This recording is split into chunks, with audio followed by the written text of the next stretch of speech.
მოგესალმებით, მე ვარ პეპი, ინტერიერის დიზაინერი. ეს არის ჩემი ბლოგი არქიტექტურასა და დიზაინზე. დღეს ჩვენ ვიმყოფებით ყველასთვის საყვარელ მსახიობ სალომე შარვაძესთან, რომელმაც ეხლახანს დაასრულა საკუთარი ბინის რემონტი და დღეს ჩვენ პირველებს გაგვიზიარებს საკუთარ გამოცდილებას სარემონტო სამუშაოების შესახებ.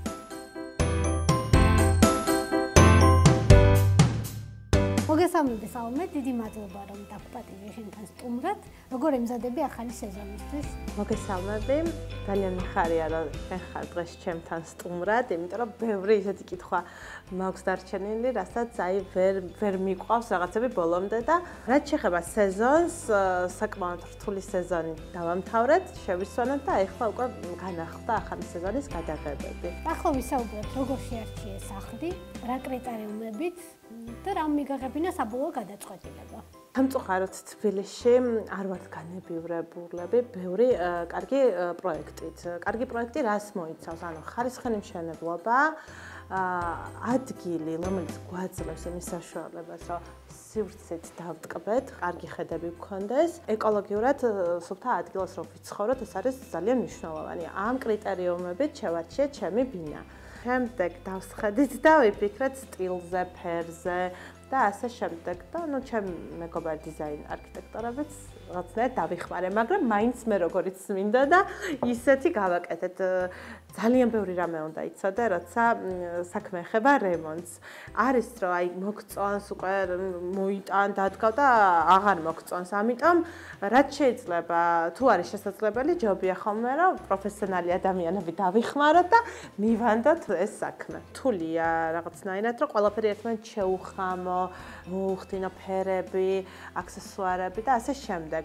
ძალიან კარგია რომ არის შენი ბლოგი, იმიტომ რომ მე მაგალითად ძალიან ხშირად ვუყურებ და რჩევების სახით რაღაცებს ისე წყვები, რაც არის საჭირო, რომ ადამიანები, რომლებიც ამაში არიან გამოცდილები, ძალიან კარგია და გვეხმარები. მაინტერესებს თვითონ თუ არჩევდი მასალებს, რადგან შენ ისეთი გრაფიკი გაქვს, დარწმუნებული ვარ, რთულია იარო სხვადასხვა სამშენებლო სივრცეში და ეძებო ურთულესი ყოფილა, იმიტომ რომ ჯერ მარტო ავეჯი შეძენა, სიარული ეს ყველაფერი ძალიან დიდ დროსთან არის დაკავშირებული, მით უმეტეს ჩემი გრაფიკი. ამიტომ ძალიან მიხარია, სხვათა შორის თბილისში არის ეს კომპანია Goldbuild-ი.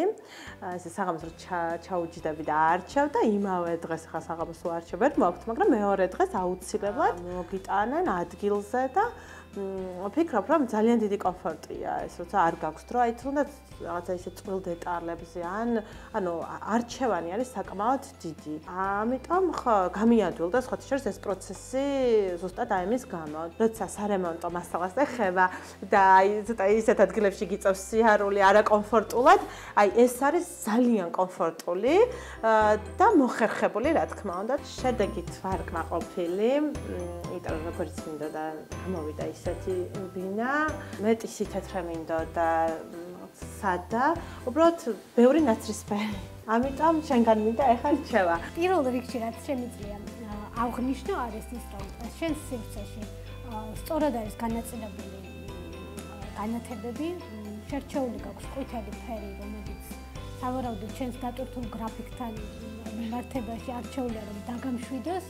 ასევე გაქვს ხის ნატურალური ფერები გამოყენებული და ნაცრისფერი, ცოტათი რა თქმა უნდა ამ სივრცისთვის მეტია, მაგრამ შეგიძლია დააბალანსოთ.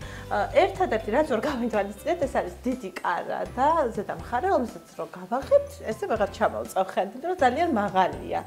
თუმცა პრაქტიკულია, რადგან ტევადობის მხრივ საკმაოდ ბევრ ნივთს დაიტევს. ამის გამო მაგალითად შევიძინე კიბე, რომელსაც ესე მივწევ და ჩამოვწევ ხოლმე მერე. დიდი მადლობა სალომე, რომ დღეს გაგვიზიარე შენი გამოცდილება. დიდი მადლობა თქვენს რომ გვიყურეთ და მაინტერესებს რამდენად ბევრ პრობლემას წააწყდით თქვენ რემონტის მიმდინარეობისას. გაგვიზიარეთ თუ შეიძლება კომენტარებში. გამოიწერეთ პეპის ბლოგი YouTube-დან, რომელიც არის ყოველთვის საინტერესო და მრავალფეროვანი. დაელოდეთ შემდეგ ვიდეოებს. ნახვამდის.